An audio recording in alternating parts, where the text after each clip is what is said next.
A figure skating coach arrested for child sexual assault. New court documents detail how police say he groomed victims. Our problem properties finally getting cleaned up. Details on a city program applying new pressure. A new poll shows a tight race in the Republican Senate primary and suggests a growing lead on the Democratic side. More 80-degree temps through the weekend and a pattern change next week. Much needed rain in the forecast. The details are coming up. A staple in the Park Cities saying goodbye. For a mom and pop sandwich shop, it's not really a lot of room.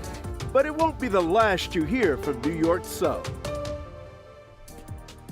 New tonight, court documents say a North Texas figure skating coach groomed children he sexually assaulted. And attorneys just told Richard Solomon they're concerned there could be more victims out there. From the ice skating rink to now a jail cell. Right now, well-known figure skating coach Benjamin Schroetz is charged with indecency with the child and sexual assault. Sexual predators will put themselves in a position to take advantage of young people. Zeke Fortenberry represents the victims, two athletes that came forward. It's hard for anyone to come forward, but it's particularly hard when it's your coach who's abusing you. According to these new arrest affidavits, Schroetz maintained a position of authority and trust over the victim throughout her childhood and adolescence. This was for both the victims. One charge stems from alleged conduct between May or June of 2020. The affidavit says the conduct allegedly happened during times when the victims were receiving coaching or training, and says earlier this month during a voluntary interview with the detectives, Schroetz admitted to touching the athlete on multiple occasions accidentally during what he described as horseplay.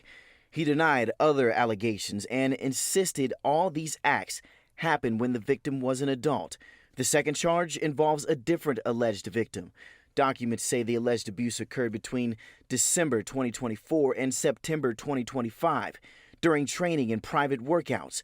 The victim described feeling pressured to meet alone. During questioning, investigators say he admitted he had a sexual relationship with the victim. I've reached out to Schroetz's attorney, but as of now, I've not yet heard back. It wouldn't surprise me if there was other girls. Fortenberry says the details laid out in the affidavits only strengthen his client's case. The most important thing is the affirmation that the girls are telling the truth.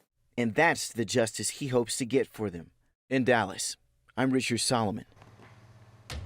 Crews battled a brush fire in Denton County today. You can see the charred land and how the quick work from crews prevented the fire from affecting any of the nearby buildings. Warm and dry conditions continued through the weekend. Later, Jesse is tracking the conditions right now and rain chances. Tonight, the City of Grapevine is defending a plan to get rid of a fire station in Grapevine, despite concerns from firefighters. The Grapevine Professional Firefighters Association says they wouldn't be able to respond as well to calls like this house fire yesterday. The group raised the alarm, saying engine 1 would be replaced by 2 first responders in a pickup truck. Firefighters warn this could leave the city vulnerable to fires, crashes, and other emergencies. Well, tonight the city responded, saying the squad concept provides a more flexible response, adding that 3 fire trucks will be in service to protect homes and properties at all times. Tonight, a new poll is giving us a look at the Texas Senate race and how primary voters feel. The Texas Politics Project at UT Austin polled voters from February 2nd to the 16th, and the GOP race is a tight one. Attorney General Ken Paxton has a 2-point lead on incumbent Senator John Cornyn, 36 to 34%. Congressman Wesley Hunt has about 26% of the vote so far, with another 3% opting for different candidates. None of them are close to clearing 50%, so it could go to a runoff. On the Democratic side, Representative Jasmine Crockett has opened up a 12-point lead on state lawmaker James Tallarico.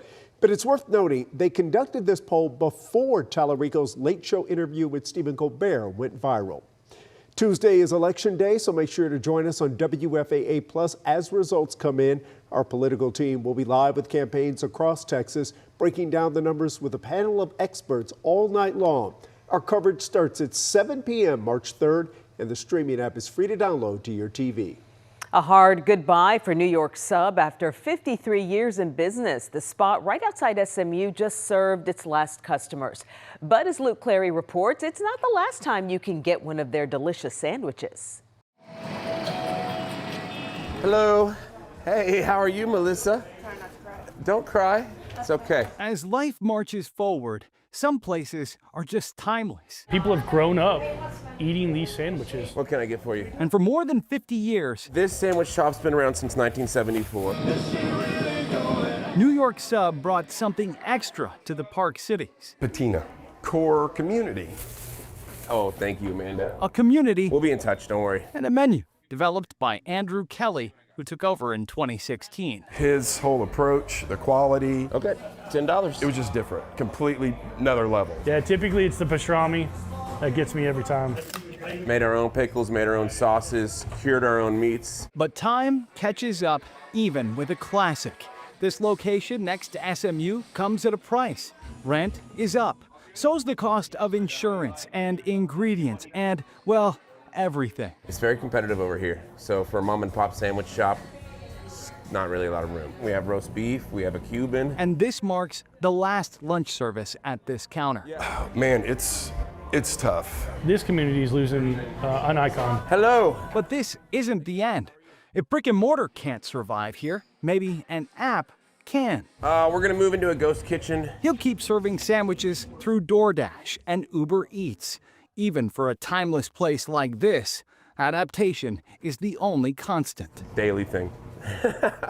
Gotta adapt and overcome. Thanks, Luke. I gotta take care of these guys. Step right up. In University Park, I'm Luke Clary.